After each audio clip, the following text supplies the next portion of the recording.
Tonight's January 6th, and it's 2021. And 31 years ago tonight, the lodge burned down on Mayhew Island. So we're remembering that tonight, both as a sad moment and a hopeful moment.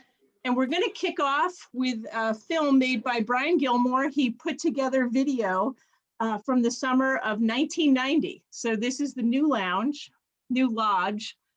So hold on while I get all of this correct.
Al, I turn it over to you.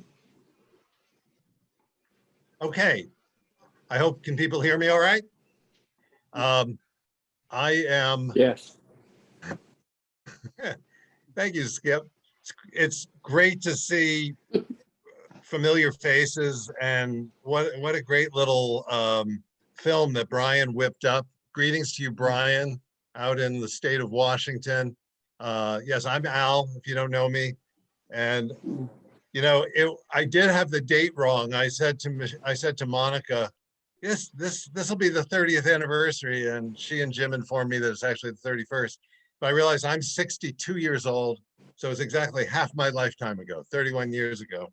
And I think what I want to do is to get together with the other people on this panel, and then with all of you who are in the audience who registered, and talk about what it is that helped us get from that first scene where there was this fire on Mayhew Island to all of the good stuff happening there.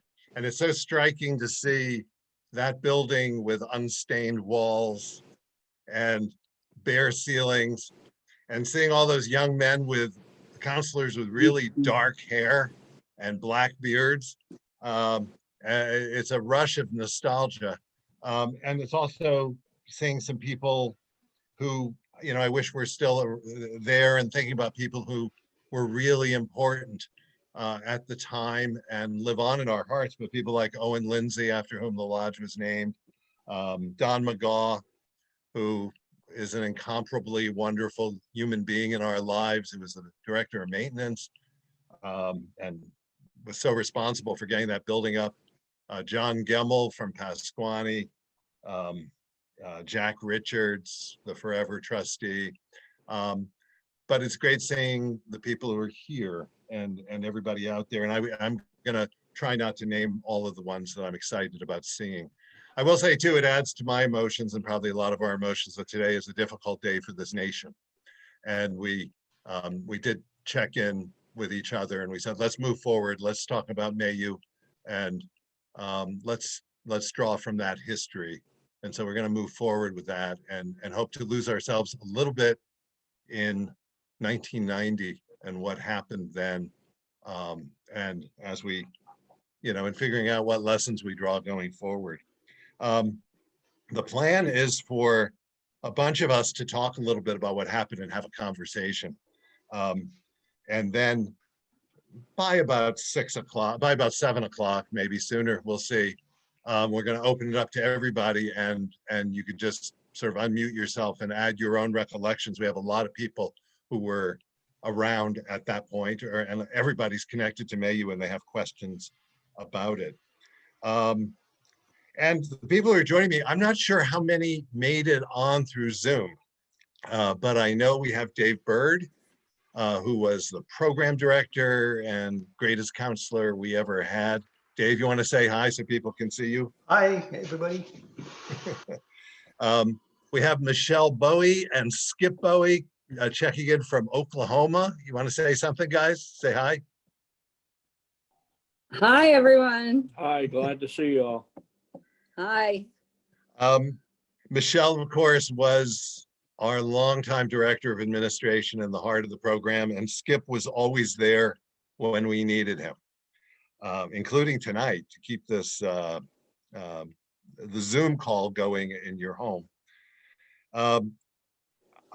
I know we have Garvin Eastman. Garvin, you want to say hi? Hey, nice to see all of you. Garvin has done everything at Mayhew. He was a boy at Mayhew. He came back to work in the kitchen staff, the summer staff, senior staff, and is now a trustee. Did I miss anything, Garvin? You got it all. Okay. And Garvin fits into this story pretty quickly on that night. Now, I don't know if Dick Cowan made it on.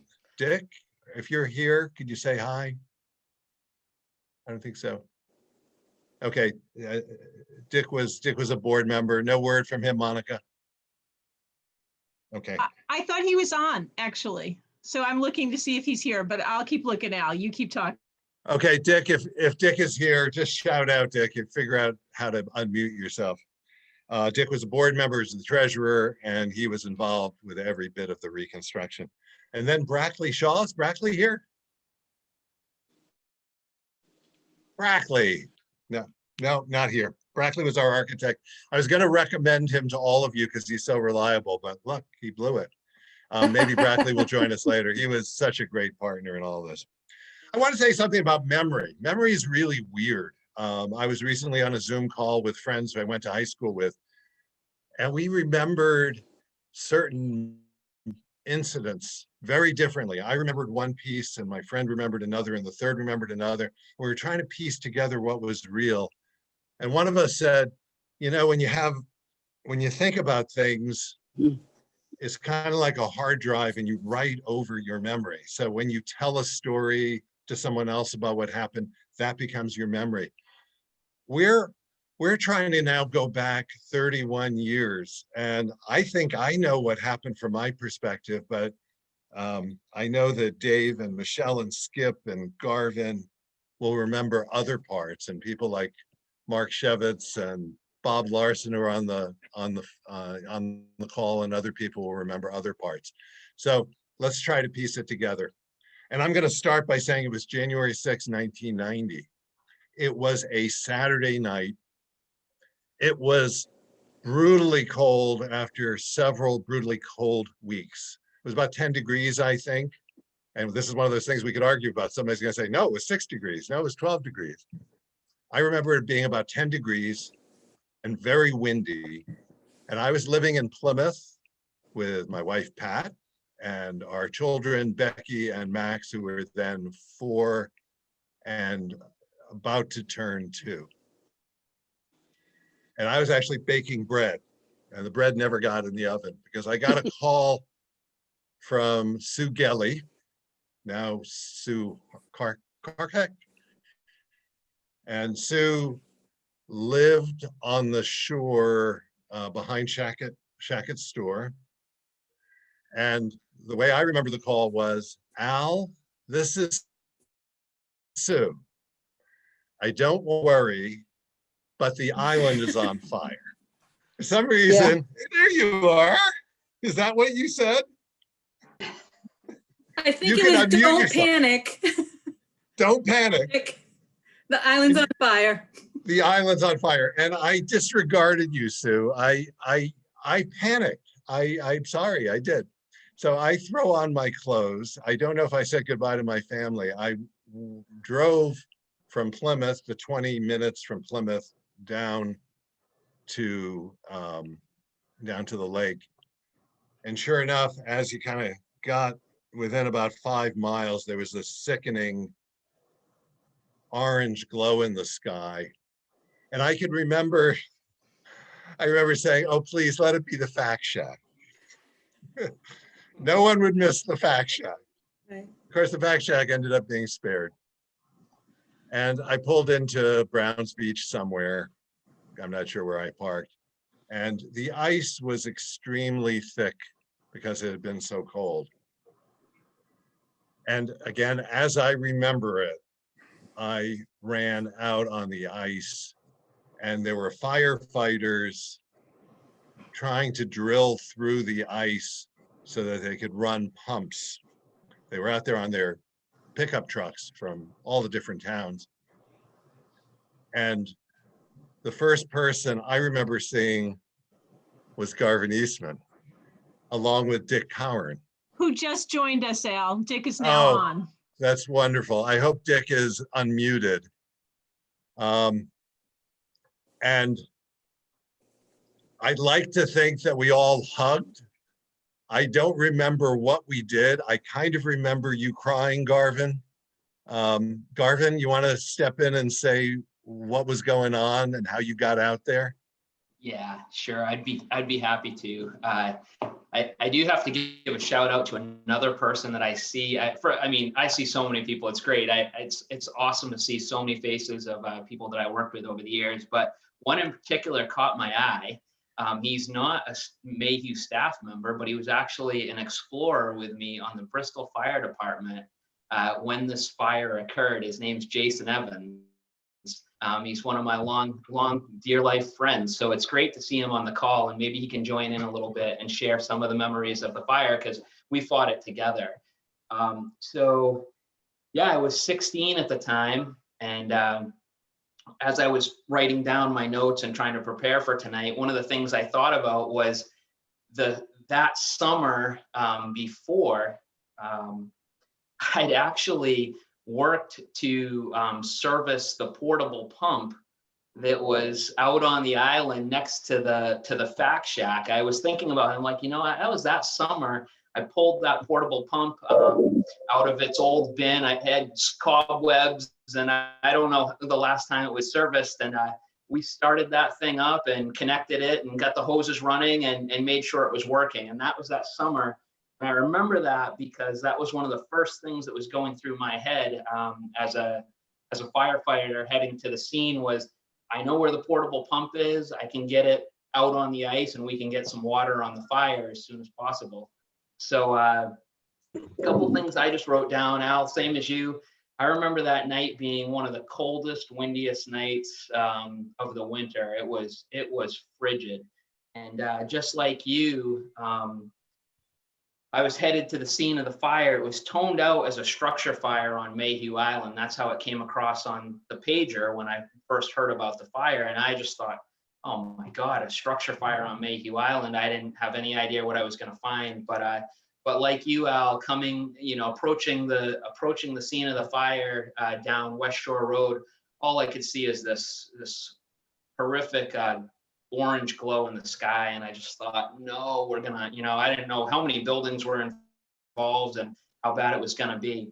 One of the things I'd written down here is that we had a lot of discussion as we were approaching the scene. What were we gonna do? How are we gonna get out there? I mean, we knew we weren't gonna bring these huge fire trucks across the ice. So one of the things I remember is we decided to bring the Bristol Forestry Unit. It's a smaller truck meant for fighting forest fires. We did decide to bring that out to the island, as I remember. I could be wrong. Jason will correct me on it if I am, but that's what we did. We brought the forestry unit out to the island. It had portable pumps on it, and that was what I remember as being the first apparatus on the scene of the fire. And I'll always remember this because it was just so surreal to me. I was basically approaching the fire from where all the boats typically park. If you've been out to the island, there's a section where all the boats are parked. And that's basically the way I was coming into the fire. And I could clearly see that the whole right-hand side of the lodge was fully engulfed. That's where the dining hall is. And I knew there was no chance we were saving that because it was completely engulfed. But what was so interesting was that back in the old lodge, there was a breezeway. If any of you remember that, there was a breezeway that separated the floor hockey arena, or rink, or whatever you want to call it, from the basketball court and the dining hall on the right-hand side. And there was this open breezeway, and I ran through that breezeway on my way to the portable pump, which was located by Swim Rock. That was one of the pictures that was just shown in the video. The portable pump was on that side of the island. And I ran through that breezeway with fire to my right and nothing to my left. Got the portable pump out and started getting things ready. And I turned around to look back at the lodge, and where I had just come from, not more than a few minutes had passed, and the fire had already jumped over through that breezeway and was already starting to catch on to onto the rest of the building. So that was something that always stuck in my mind. Al, as I remember it, I want to just correct the record here.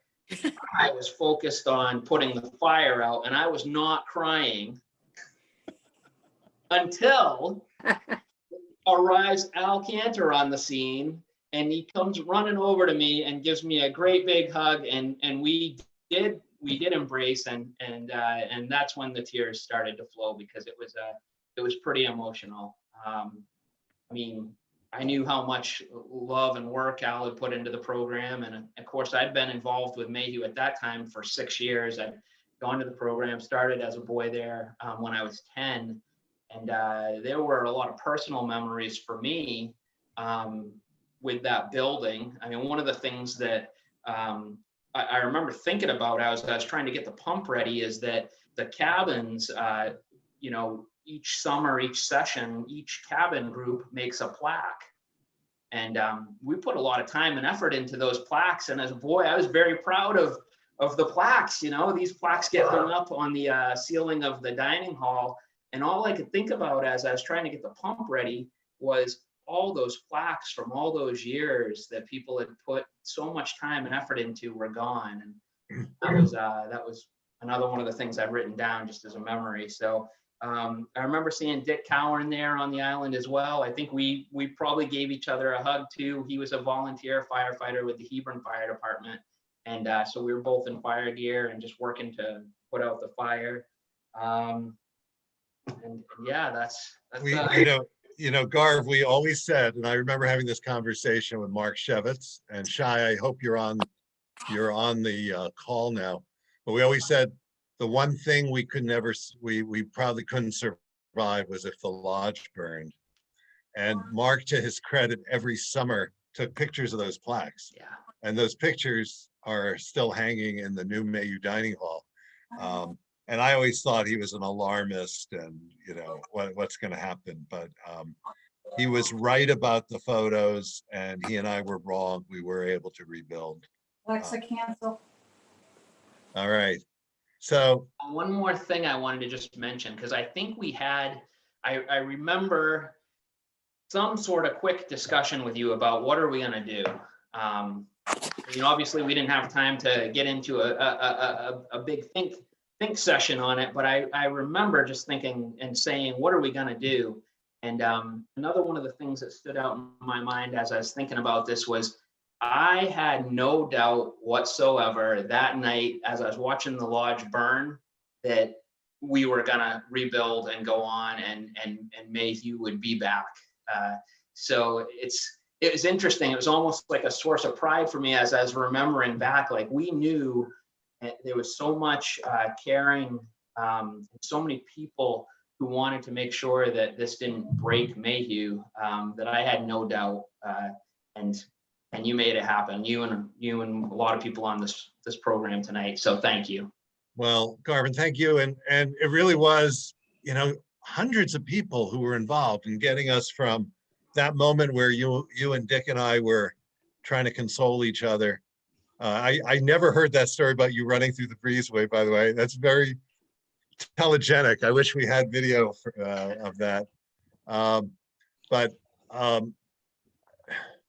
You know, there were so many people involved and we're going to talk about that. And I do remember immediately saying we will rebuild, and we'll talk a little bit more about that.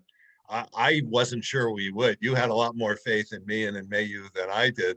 But you know, part of a leader's job is to exude confidence, even when you have none. Dick, are you on and able to weigh in on the scene that night? I'm on, I think. There you are, Can Dick. you hear me? Yeah. Can you can hear me? Yes. Yes. Okay. Oh, Michelle's on too. Oh, Nice to see you, Dick. Hi, Dick. nice to see you too, Michelle. This Dick? Oh, So- Skip. Skip's here too. Oh, Skip's here too. I can remember that night, I got the call from Al's wife saying that he'd just gone down there and the island was on fire.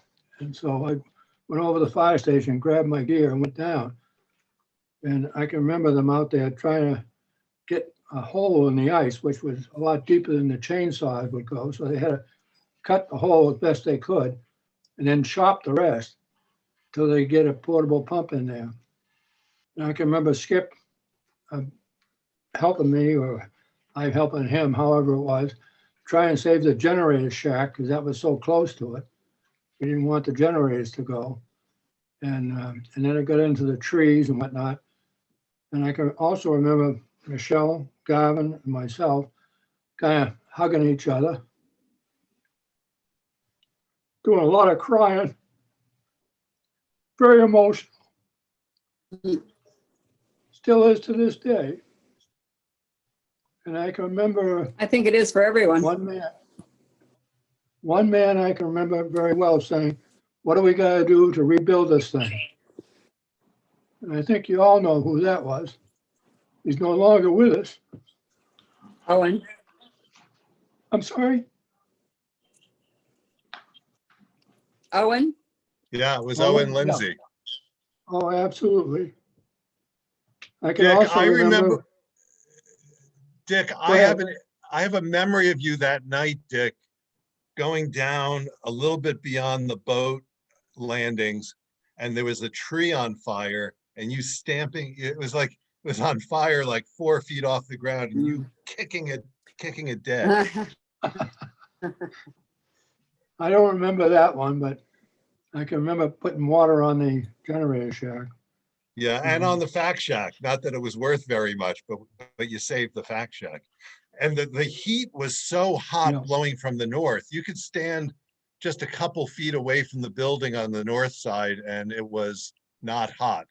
And on the south of the island, Yes, you could be standing out where the boats are and you really, on the cold, cold night, you didn't really even need a jacket. that's right. I can also remember I think it was the next day, the insurance guy came to the office over where the oil company was, where we were renting. And he came in and you greeted him, as you would expect, the executive director doing that. And he said, who are you? And he said, Al Kenner, and I'm the executive director. He said, you get paid? He said, yes, I do. He said, I don't want to talk to you. So then Michelle was the next in line. What are you? He says, well, I'm the administrative assistant here. I think that was her title at that time. And he said, you get paid? And he said, yes. He said, well, I don't want to talk to you. So then he came to me. I was the only other one there. And he said, who are you? And so I told him I was Dick Cowan and one of the trustees. He said, you get paid? I said, no. He said, let's go upstairs and we'll talk. So he was very suspicious that, somebody within the organization may have touched this thing off. And we talked for some time and he became a real friend of Mayhew.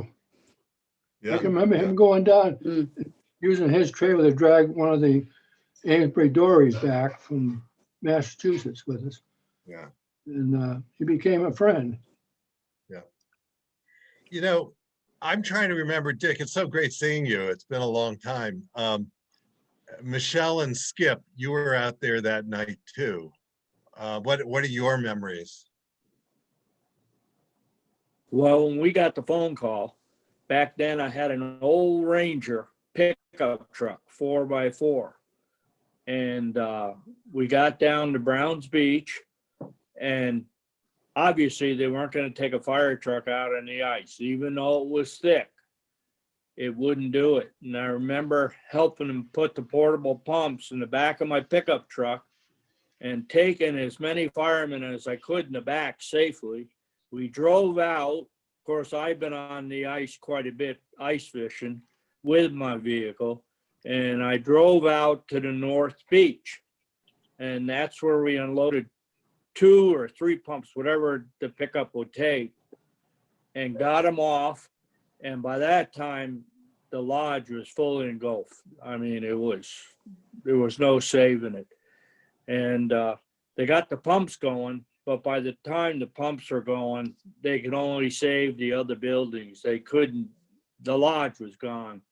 And the sad thing about it, the next morning, of course, it was still smoldering and everything else. Fire department was still there. The only thing that was left standing was that old freezer we had in the kitchen on that end. Does anybody remember the old freezer we had, the walk-in cooler? Oh, yeah. That was the only thing that was left standing. And I thought at first, I said, for one, there was no electricity out there, no propane. And I personally felt it was set. But whether it was an ice fisherman somebody hiking, throwing a cigarette. Because underneath the old lodge, it was, there was no lattice work like we have today around the bottom. And it was always packed with dry leaves underneath there. So it's a shame. It was a terrible night. And it's one of those things that it etched in your memory that you never forget. The amount of people that were out there helping that night, I couldn't even put a number to it. People from over at Browns Beach, Shackett's Landing, they all came out to see what they could do. And at that point, there was nothing you could do except save the outbuildings, which they did. And like Al said about the Fact Shack, it wouldn't have broken anybody's heart if that had burned.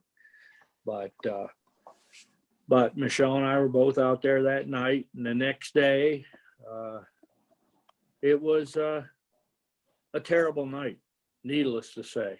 Yeah. That's all I have, Al. Thank you. You know, Skip, you enter into I the think- story the next day. I'll get back to it. But Michelle, what was it like for you? Well, I was just gonna say, I think we were all so much in shock. And I was, I remember the shock of the moment at that night.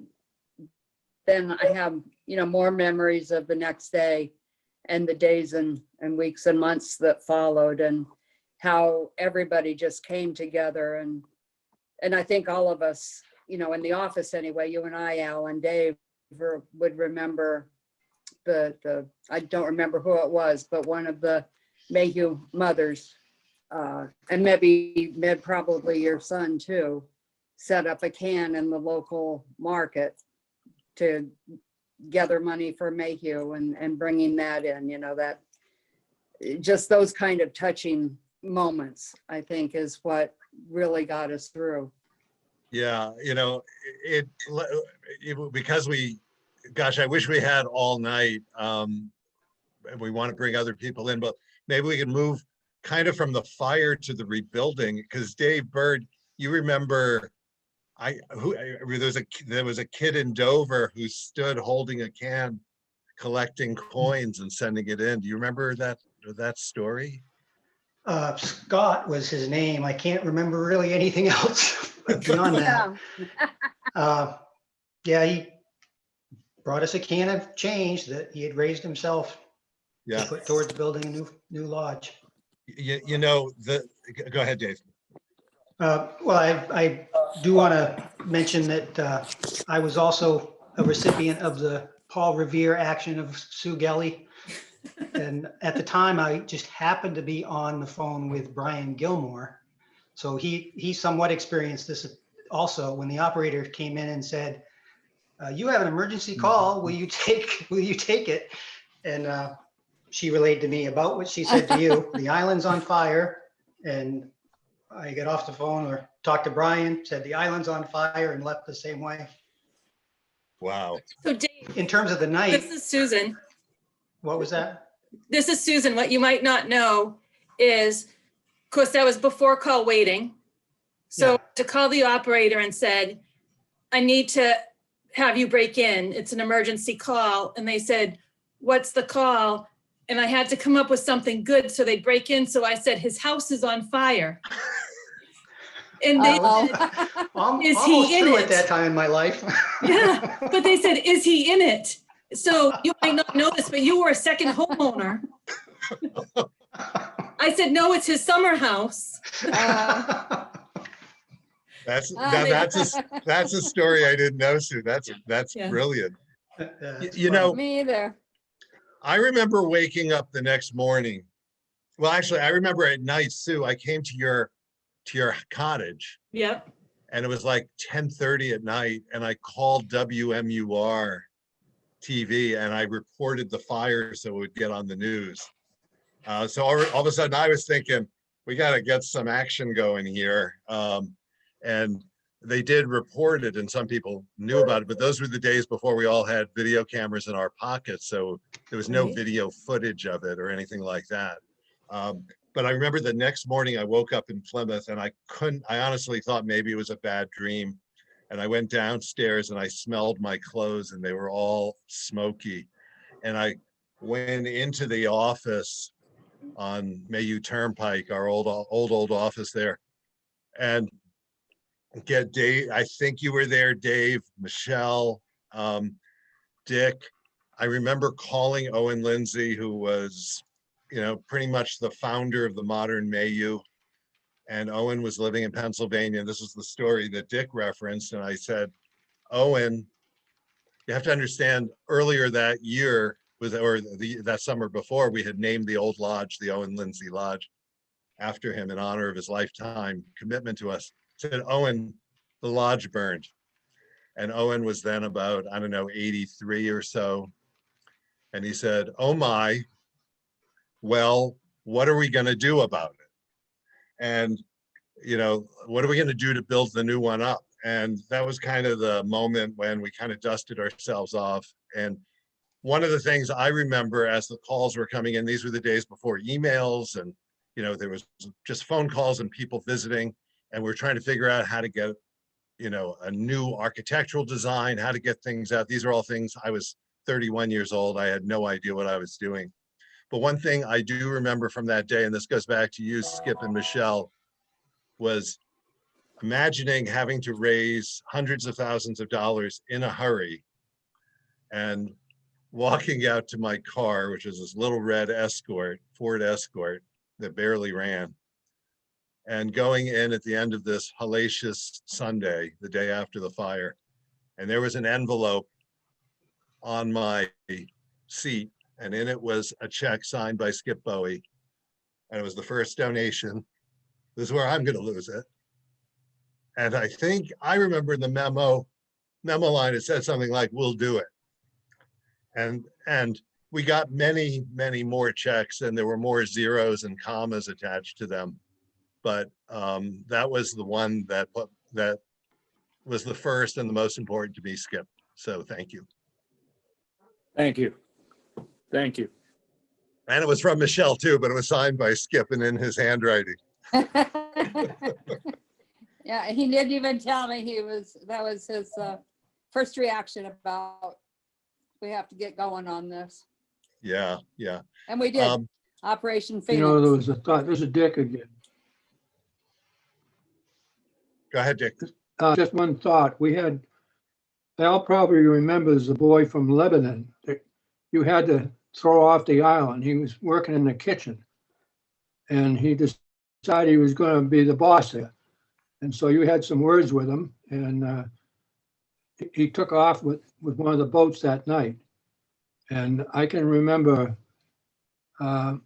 we thought we lost him. And I helped open some of the envelopes, the donations.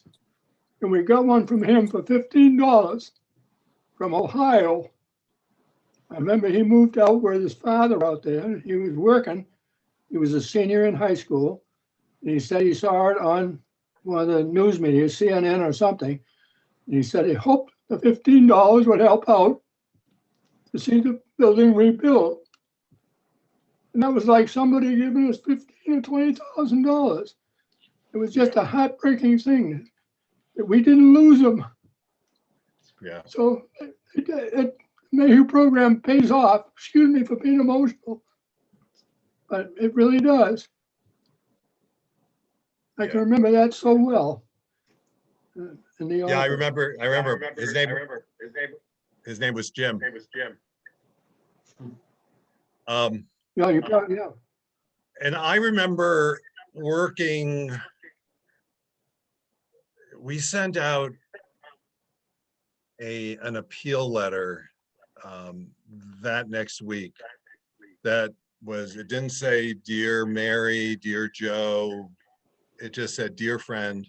It was just printed, photocopied, and it was a picture of the chimney, which was the only thing standing structurally along with the old walk-in cooler, right? And the chimney was standing there, a picture of the burned wreckage of the lodge, and we asked for help.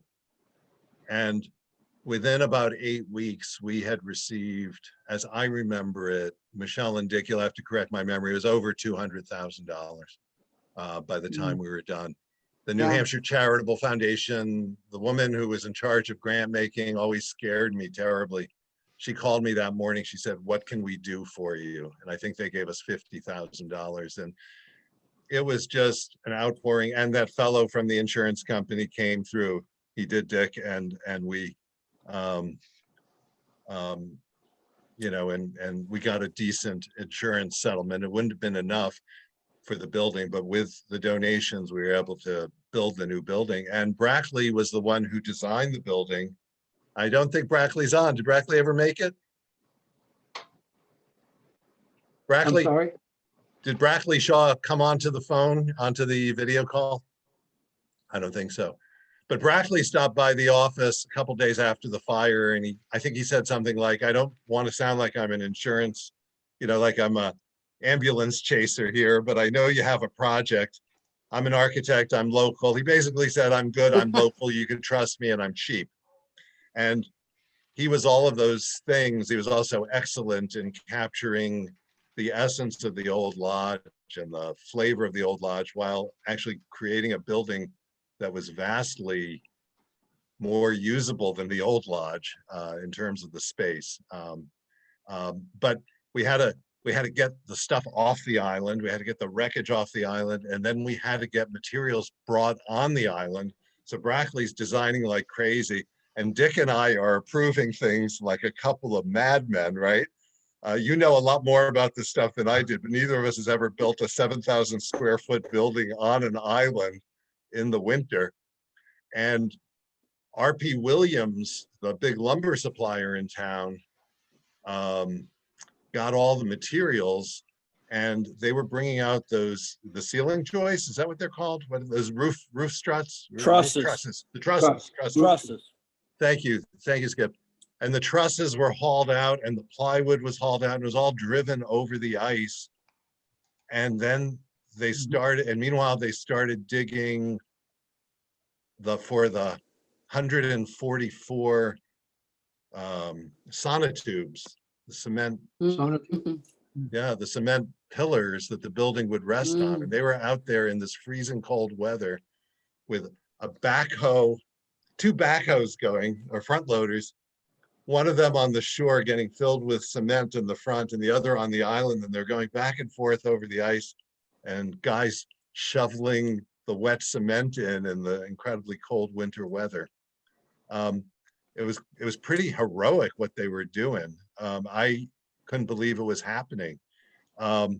Recollections from anybody who was out there at the time? Yeah, I was out there. Remember you hired K&T, Kenny Benoit? Yeah. And his partner, who's passed away, I can't think of his name, but he was out there, and they were lining up all the sonotubes and setting them in place, and then they were bucketing the cement into the sonotubes. And like you said, that was quite a project. 100 and I forget what you said. Yeah, 100. I think it was 140 or it, something like that. Yeah, and they At did least we that forget- within, I think, 2. Huh? Go ahead, Dick. We can't forget Dynamite Go Bob. ahead. We can't forget Dynamite Bob. Yeah. Yeah, He removed a lot of yeah. the rocks and everything else from around the foundation. So, Yeah, I remember Don Bob McGaw. Ramsey, wasn't it? You know, I'm the sorry? old building rested on these sort of tri-pyramid kind of, Triangular cement pillars. right. And Triangular cement pillar. I remember asking Don McGaw, I said, "Don, the pillars were falling apart." I said, "Are those pillars going to be, are those pillars okay?" And Don, I won't say it now because this is, you know, an official Mayhew event, so I'll keep the language a little less salty. But he said, "The only bleeping thing keeping those pillars together is the bleeping building." The new building had much nicer pillars. And I remember going out there with Brackley, and they also laid the foundation for the fireplace. And meanwhile, it's getting warmer and warmer, and we're into March, and the ice is pulling away, and these guys are driving this heavy equipment over the ice. And a couple of days before they were done, one of the vehicles fell through the ice and pulled itself out somehow. And the guys who were doing it, they just took the doors off the truck. They figured, well, we'll go in, but we don't want to die, you know? And then they finally finished the last pillar, and I was out there with Brackley, and we had a bottle of non-alcoholic sparkling wine, and we poured ourselves a glass, and I like to remember we threw the bottle into the fireplace foundation. And then we went to leave the island, and the ice was melting so fast, it was hard to find a place to get off the island. And we were thinking we were going to be there marooned for like 5 or 6 weeks in an era before cell phones. But we did get off the island. Dave, do you remember bringing the materials on and the boys helping?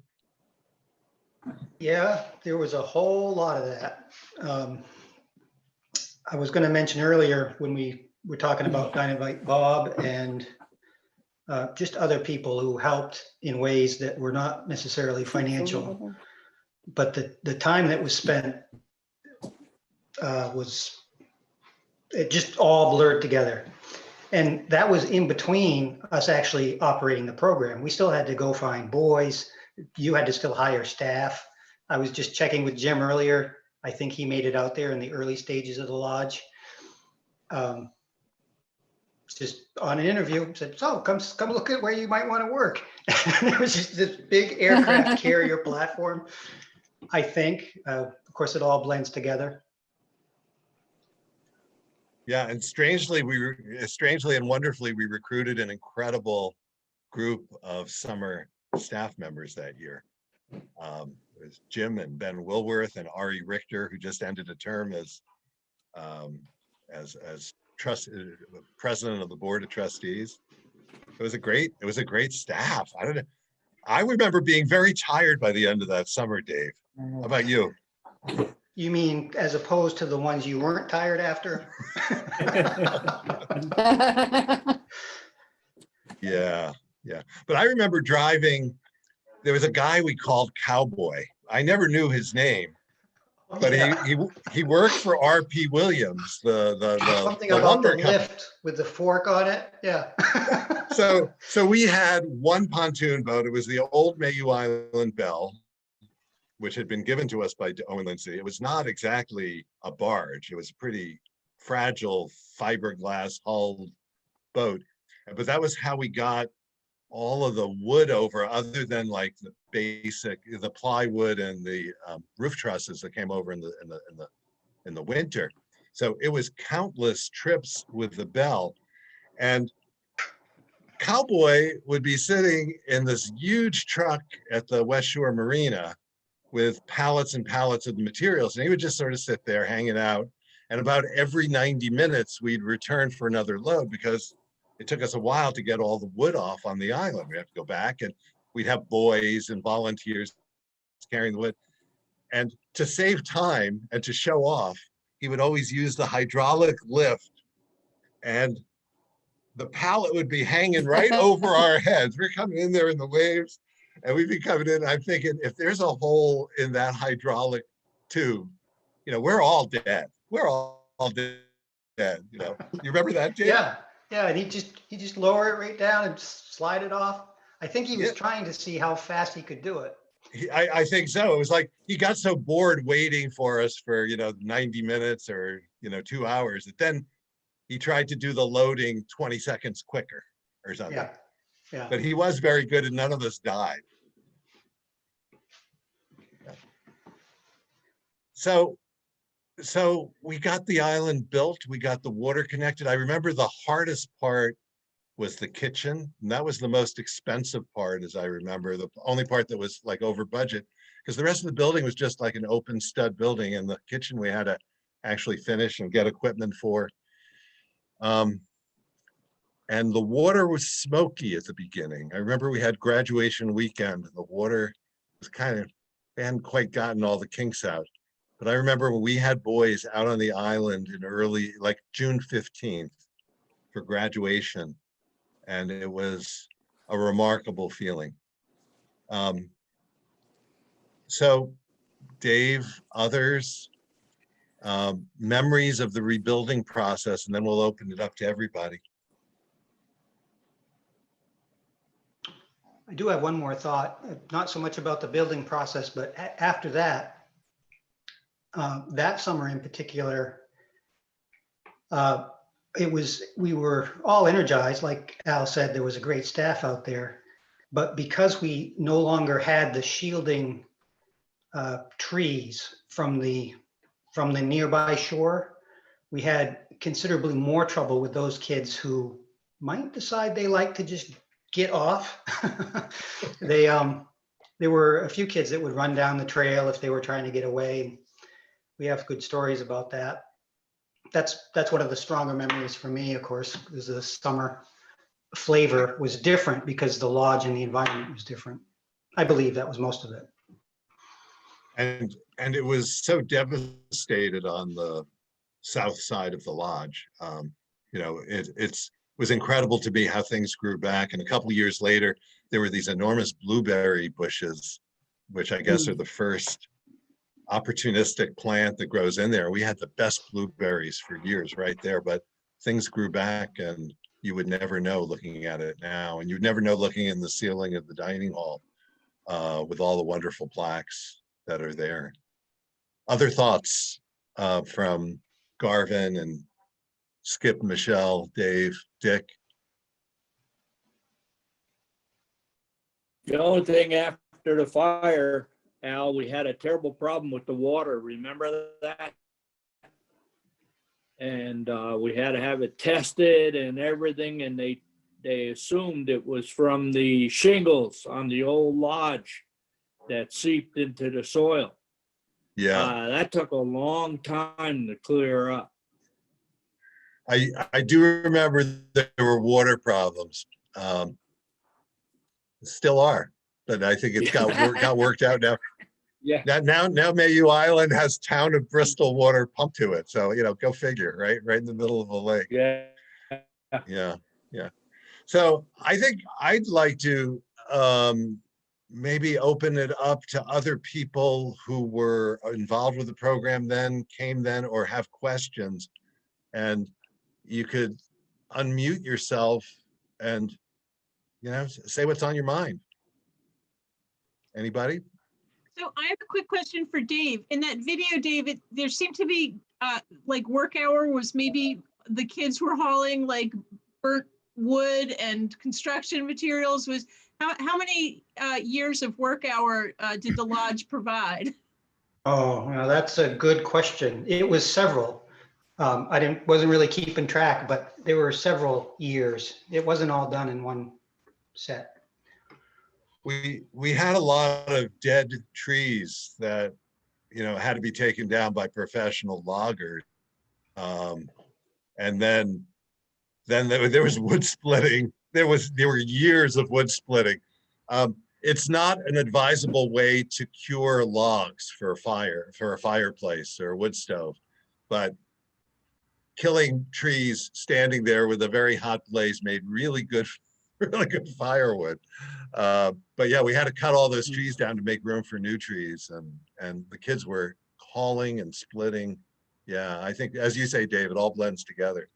Another little bit of irony is some of those work hours involved stacking that brush into a big pile.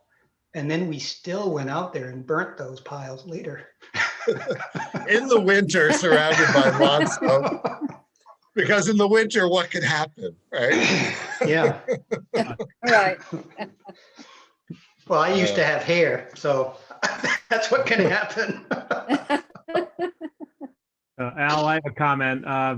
First and foremost, it's so wonderful to see so many familiar faces, and for something we all cherish. I got the call from my father-in-law, Ralph Shackett, that the Island Lodge was on fire. We went up to their house because we wanted to get past the traffic that was building for other people wanting to see it. And we literally watched these, 80-foot tall pine trees just become torches 100 feet up in the air. When we did work our way down to Chackett's store, which was a landing area for the firefighters, I saw Garvin, 16 years old. I hadn't seen him since he was a 11-year-old camper when I was there in the mid 80s. It was broke my heart, but he was there to do what he could. And I was so proud of him at the time. And then certainly to see the Phoenix of Mayhew take off. Al, I don't know when you started the endowment, but I think it would have been around the time that the lodge was rebuilt. And just to see what's happened because of the visibility so many people had from that event, to understand what Mayhew is. I kind of see it as a just Okay, an we'll awakening. get some more jokes for tomorrow. So I very don't, good. Somebody else talking there.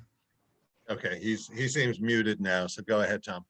Yeah, I just it was a catalyst. I mean, you thought it wouldn't rebuild, and of course you led the rebuilding and seeing it start all over again. And the first time I saw the lodge, I said, wow, it just looks like 1920, but new. And everything was in the right place with a lot of foresight by Brackley and the Mayhew staff on what should go where. I, for one, was happy that the Fact Shack didn't go up. I always loved that building. But the lodge is alive and well and very functional now. And, just really amazing that it all happened with people like you and Dick Cowan and so many others. So, Yeah, well, thank you. And those of you who don't know him, that's Tom Berry, who's a longtime trustee, former staff member, and Mayhew lifer. kind of have to be.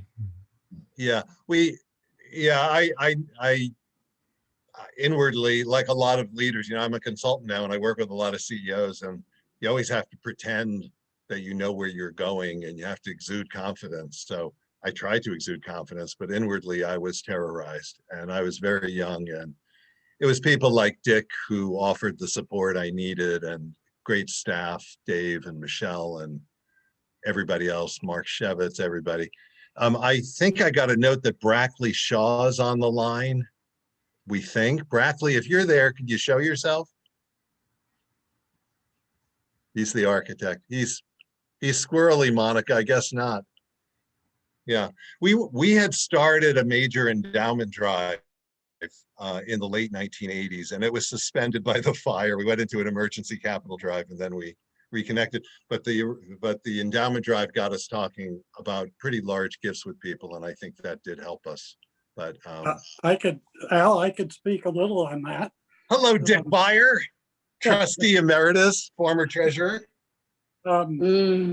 Yeah, I came on board just as the endowment was starting, actually, and and Lindsay had a lot to do with the beginning of it. I remember a meeting where we were working up our courage to raise 200,000, I think, and he said, "Oh, we can raise 600 at least," and we did.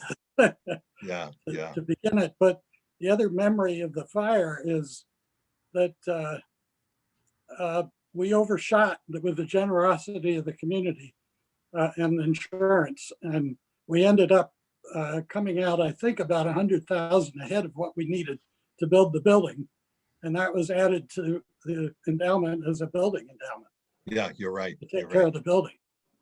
So that, you're right, it gave great momentum to the building of the endowment at the beginning. I also would like to mention the leadership of Bob Larson. I don't know whether he's on the call. I think he is. I hope he is, because he was a big part of getting that building up and going again by organizing the trustees and raising the money and so forth. I thought his energy was very important. Bob, are you on? I am on. Can you hear me? Yes. It's just so amazing to me to see all these faces. And when you're showing that video I actually remember faces of kids in that video. And the young Mark Shevitz and Dave Bird and everyone. Al, you did have hair. Dave really had a lot more hair. I remember the blueberries. I mean, and I remember very little about this fire. When someone, Al said, great, you're going to be on, you can add some memories to this. Here's what I'm left with. It was a trying time. I remember that. I was the president of the board, but I guess what I remember and I'm struck by today in this call is that Mayhew has always been about people who can contribute money and people who work their heart out for the organization. I mean, real workers. And that goes to Michelle and others who rallied around this event. Dick Cowan, Dick, you get emotional about it. You're one of my favorite trustees I've ever served with, but you're a doer, and so many other board members were the same way. And there were people in the community who all jumped in and made that happen. That's my overall memory of this. Al said he and I actually paddled out to the island afterwards in a canoe because it was the only way we could get out there. Honestly, Al, I have absolutely no memory of that. And I'm getting on in years, I know, but I think the fact I don't have particular memories about this is actually a good thing, because I have an overall sense that everyone was pulling together to make it happen. Well, thank you, Bob. Somewhere in my files, I have the minutes of those meetings, which I'll send to you. Yeah, that would help. And the other thing that would help me would be pictures, because I don't remember anything that goes back into the 90s. If I have a photograph, that spurs a memory. If I don't. Well, there's the artist in you. I guess you're a visual guy, Bob. I do have on my wall right behind me, which has been on the wall of every office I've been in ever since, a little plaque from a little picture of the new lodge with an inscription from you, Bob Larson. Although it doesn't reference our heroic canoe ride out that I thought was really important and you somehow don't even remember. Al, one of my dominant memories of the new lodge is going out with Owen Lindsay probably 2 or 3 days before he died. And he was, working for Mayhew right up to the end. At this point, he was 90 years old, and brought me out for a tour. I was off from Pasquaney that summer.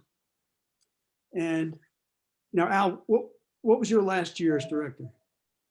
94, okay, the summer of 94. I remember, because you took me around on a tour of the island. And when we left Owen to relax on the porch of the lodge. And when we came back, he told us that a Mayhew boy had come up and introduced himself. It's a good form. And Owen gave his name. And the boy looked at him and then went over and looked at the sign. And he looked back at Owen and he said, and he pointed at Owen, and Owen nodded. and he loved that moment. And it was great for him to be at a place he cared so much about. He died at the registration table for our centennial a couple of days later. But he was going strong right to the end. Yeah, he was. And I remember the night that Owen Lindsay died was our awards night from second session. And we got the word from Priscilla Gemmel. And that was the most emotional awards night I ever had to deal with, because I had to go out and, he was a wonderful man and so worthy of having 2 great lodges named after him. Other thoughts from folks out there? Memories? I consider myself fortunate. It isn't even an appropriate word, just to, for 31 years of my 51 years, to be around people who have taught me more about can do, to harken back to Bob's comments. This is Jim Newt. Al hired me in '90, and when I met Dave and Al and Michelle at the office, and went out for my first interview, Al took me out to the island, and it was just the deck of the lodge, as Dave mentioned. And Al said, "Well, Jim, when you come back in 3 months, there's going to be a building here." And I said, "Yeah, sure," because I didn't know any different. Yeah, that's just, and it'd be interesting to hear from Ari and Dave Long I saw on the call too. The other rookies from '90. Here we were experiencing Mayhew for the first time, and it's just, you build a new lodge, you just do these great things. You get these tremendous people together, and tremendous things happen, and that's just Mayhew, and that's all we knew. So the die was cast, and boy, it's been forged and been strengthening ever since. And I am so thankful to you, Al, and Dave and Michelle and Skip and Bob, and all the as Bob mentioned, all the doers. Mayhew is, in the end, it's a can-do experience. It's what we tell the boys. They're so used to hearing we can't, and Mayhew is about you can. And that's what all the heroes that night, January 6, 1990, said, we can do this. And boy, you've been saying it ever since. And it's a humbling, inspiring thing, and makes us, all the rest of us, want to just keep on working all the harder and keep that going. So thank you.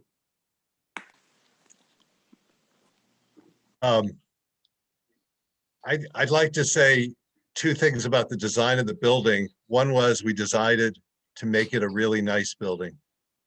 Like, people want us to throw up a Quonset hut because it's just Mayhew kids. And we said, no, we're going to build a handsome, wonderful building because they're Mayhew kids. And I remember the first kids coming out there looking up and saying, whoa, this is someplace. And we knew we hit it right. And then my favorite little detail, which some of you may know and many of you may not, is that the hangers for the shutters in the dining hall swing from wooden toilet paper roll dispensers. So we were just going and picking stuff up, and it seemed to work, and they're still there. Any other comments? I'd love to turn it over to Jim to wrap things up, but I'd love to hear from, indeed, we have this Ben Wilworth and Dave Long and Mark Shevitz and Ari, other people from the experience of 1990.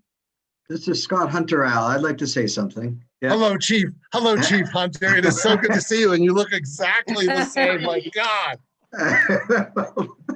Well, thanks. It's very nice to see all of you. And I don't have too much to offer, with the exception of, I remember how I learned about it and the moment that happened. And I was a junior in high school. I'd spent 2 summers at Mayhew Island working with Don McGaw, and I learned about it on MUR. So you didn't waste your time making that phone call to MUR. And a junior in high school, I didn't watch the news on a regular basis, but I happened to be this night getting home from whatever juniors do, on a Saturday night. So I got home, and it was very surreal, very unbelievable to hear it on WMUR that had happened. And of course, I drove up there on Sunday to see it with my own 2 eyes. But that was my experience with that. But I was back on staff for that summer and several summers after. So thank you, and very nice to see everybody tonight. And maybe tying it back to today, Scott, and now maybe unrelated or not to that experience, you are the fire chief of Bedford, New Hampshire.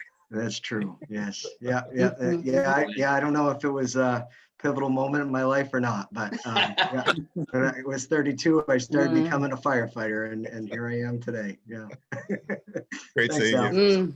Good seeing you, Scott. Others? Everybody. So Good to see you all. Just a little housekeeping thing. The video we saw tonight will be on the website later in the week. So anybody that wants to revisit it, we're going to put a little piece up there. And we're going to be following up before Jim talks and Al finishes up. I'm going to be following up. I would love to get some feedback from folks on this. We may do some more of these kind of things over the course of the year. And again, thank you everyone for showing up tonight. And we also, I was contacted by someone who has video of the fire. It's someone that lives here and it's filmed, so he's gonna have his kids edit it, but there is, and he went out the next day too, so he's got quite a bit of footage. So we will have that for our archives as well. It's great. Well, thank you, Monica, for setting this up, and also Lisa Hanscom for being the tech on this, and Jim, I'm so glad Jim Newt, I'm so glad you said yes to that, to joining the Mayhew Island staff and seeing that aircraft carrier. And you are exaggerating. It was actually only 6 weeks later. You were out there like May 1st, and we had that building up for the middle of June. But I think I'd like to turn things over to Jim to kind of wrap things up. But I want to thank everybody for indulging me and talking so much, and I want to give every one of you, Garvin, I'm going to make you cry, man. I want to give you a hug, and all of you that we've talked to tonight, or just knowing that you're here. I think it means so much to everybody involved with Mayhew. So thank you for being part of this. And truly, one of the best things to come out of 1990, besides the new lodge, was the man who eventually became the director of Mayhew for the longest period in the history of the program. And so, Jim, why don't you take us to dinner, Jim? Well, as usual, my timing is off. I already gave my ending comments. You gave your inspiration. I was inspired. I didn't know whether you were going to crank up something else. Hey, Jim. Hey, Jim, it's Ari. Can you guys hear me? Yes. So, Jim, if you've already said your parting words, I'll do some for you. Apologize for not being visually present. That's really no one's loss here. It is great for me to be able to see all of you, and to hear from all of you. I had no idea we'd get quite this turnout this evening. It's a wonderful testament to the enduring spirit of Mayhew, and all of you have given so much to it, and made it what it is. And it's, I certainly don't need to be persuaded of the value of Mayhew, having stayed close to it for so long, but it's reaffirming in a great way to hear from and see all of you. At some point, I was so young when I got to Mayhew that summer. I didn't know anything about anything. I thought the Fact Shack was great. Just happy to have a place to sleep. And some years later, I had occasion to try to reflect back on the start of my time at Mayhew, and the fact that it had been the first summer after the fire. And I was struck by the idea that for that one summer, all of a sudden, aside from the 4 photos from Shy of all the cabin plaques from before, we really were starting anew, and it was a blank slate, like the gray shirt that everybody wore on the island, and that here it turned out was a moment for the Mayhew staff and the program itself to do what, or live up to what we essentially looked to from the boys, which was to, whatever your circumstances, whatever had happened before, good or bad, challenging or not, to put that aside, show up on the island, and whatever you do right then and moving forward, that's what matters. And every meal, we pause and we reflect back on what's happened since the last meal, and we point out all the good things. And that was sort of Mayhew's moment, led by Al's example, to just whatever happened, no matter how hard it was, start doing something that's worth doing, and that helps everybody else, and that contributes to the community, and rises to the challenge, and respects everybody. And that's what you all did. And I learned from it a lot about how to be a better person coming out of it. And I'm forever grateful for it, and forever grateful to all of you for everything you've all given Mayhew and continue to give it. So thank you very much.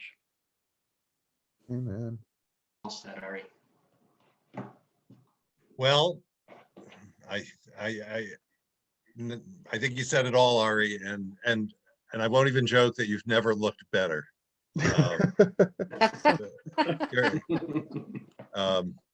No, thank you so much to everybody. Thank you, Monica. Monica has sent a little thing out that if people want to hang on after this, she'll stop the recording, and a few of us can visit, and you can self-select if you want to visit. Everybody else, good night, thank you, and keep supporting Mayhew and keep that Mayhew spirit going. Special thanks to everybody who agreed to be part of this. Good night.